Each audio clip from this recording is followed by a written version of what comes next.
Welcome, ladies and gentlemen, into the new Grizzly Digital Network studio. This is the West location here in Taichung, Taiwan. Yeah, we're in the East. Is that how it works? Yeah. The world starts in the East and circles to the so west. this is the Far East location of the Grizzly Digital Network. I found head coach Kat Ihlenburg. Coach, how are you doing? Super. First rumor, I either want to confirm or deny here that the AII is expanding to Taiwan. True or false? True. Absolutely. Talked to Mr. Bridenthal recently, and he has welcomed all of the Taiwanese universities who are very competitive with open arms. How did this take me back to a couple years ago? We know how this started, a return trip from our friends from Chinese Taipei. Has this trip lived up to your expectations? Absolutely. I think it has exceeded every daydream I could come up with, every hope I could have for the athlete experience, for the personal experience. It's been truly, truly incredible. I can't help but think when every day, first of all, a level of gratitude that we want to express to the Taiwan officials that have organized this. They have planned every meal, every trip, every softball event, every opening ceremonies. We literally have had every hour planned for us. Yeah. And I know you, as a leader of people, you get 18 student athletes. We've got about a dozen parents, 2 assistant coaches, an athletic trainer, and a broadcaster. What's been some of the challenges for you as a head coach? Just keeping communication to every line. You know, I'll tell the team one thing and a parent who I want included is asking a question. Or I will talk to you and say, hey, I think this is a good idea for a picture or an opportunity. And the team scatters the way that they just do. They're curious people.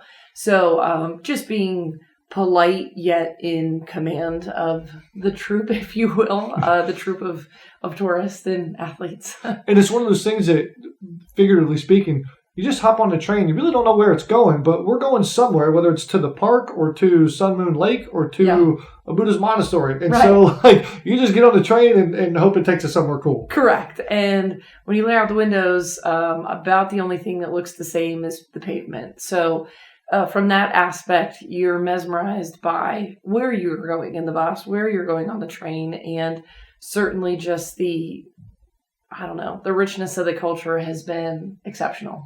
And for you, have you first of all had a moment, but if you had a moment this week, what was that pinch me moment? I've led this program in 8 years to Taiwan. Yeah. I think the first moment, there were really 2. The first moment was when we gathered in the hotel in our uniforms and we walked to the first game, which is a foreign concept in itself. You walk from the Grizzly locker rooms to the Grizzly softball field. It's one thing, but we walked 4 city blocks to get to the field, and it was like this. It was like right there. It was so cool. I mean, we can see the lights from the hotel for high enough up, and that moment, I think, let the girls really go, this is different.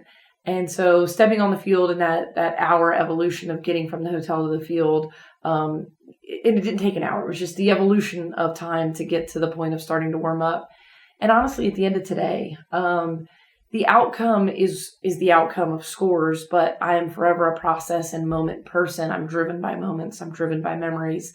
And the hope to build things. So to look at this team and to say you've already experienced something unlike anything else that any team in these 8 years has done, and ask them to stay present and ask them to really just take a deep breath and say, I'm here.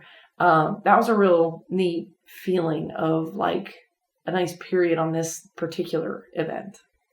And for whether it's on the field, those are 2 moments you're going to remember. On the field, I'll go with the off the field category here. What's been your fondest memory that you're going to take away back to the States? Yeah, absolutely. For myself, it was the monastery. I think because, again, I'm a history nut. I love the stories. I love just knowing why and where things came from. And so to know that there was such a person of peace who believed in that Buddhist practice, and he created this world that people can go and experience that.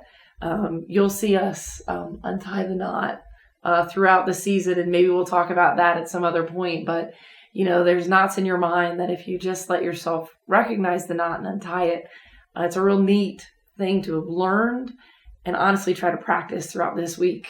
we might have to do like a classroom with Coach Cat on Taiwanese culture that we're going to bring back to Lawrenceville. Absolutely. You guys are going to see some things that you've never seen before. You'll be like, what in the world? We're talking about putting Chinese on the outfield wall earlier this week, as much as we've researched into it. But that was the ultimate goal, right? To just immerse yourself in this culture, take advantage of an opportunity. What's been your observation of the team and the girls? Couple nights we were exhausted. Yeah. Other days we played great. Other days we made early season mistakes. Yeah. Put it all on a ball for me. What do you take away from this team this year? I think the ball that I'm going to really hang on to in February in any conversation that I don't want to have with you after any game is this team already has an identity.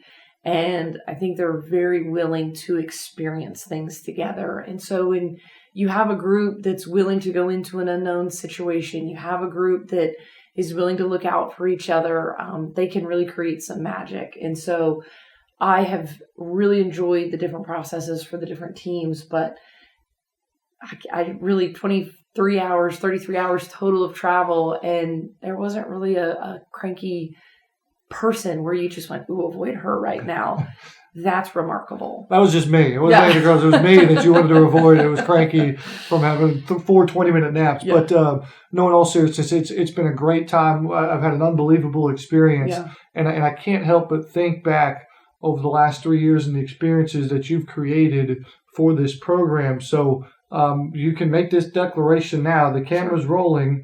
I've got back through history here. 2018 Disney World, 2019 California, 2020 Taiwan, 2021.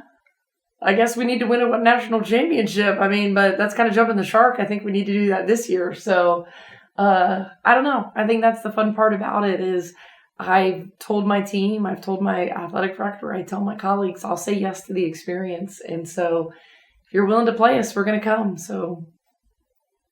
Well, I expect a phone call from. That's a to be continued. That's the ... That's called a teaser, but I'm gonna bury it. We're expecting phone calls from aliens. We're gonna play on the moon next year. That's fully what I expected to get that conversation for you and that invite. And I look forward to broadcasting from the moon next year. You want your bow on that? I watched the Armstrong documentary on our 14-hour flight, so I already know what Neil went through. I feel like I'm primed. We're ready. And actually, Coach his mission or his goal when he started in the Navy was to be someone who flew to Mars. So he's already on board too. So we're in. Hashtag Grizzlies in Mars trending in 2021. Thank you guys so much for following along on social media and on our blog. It's been a fantastic time as we wrap things up here from Taichung, Taiwan. We look forward to seeing everybody back in the States in the starts of the 2020 GGC softball season.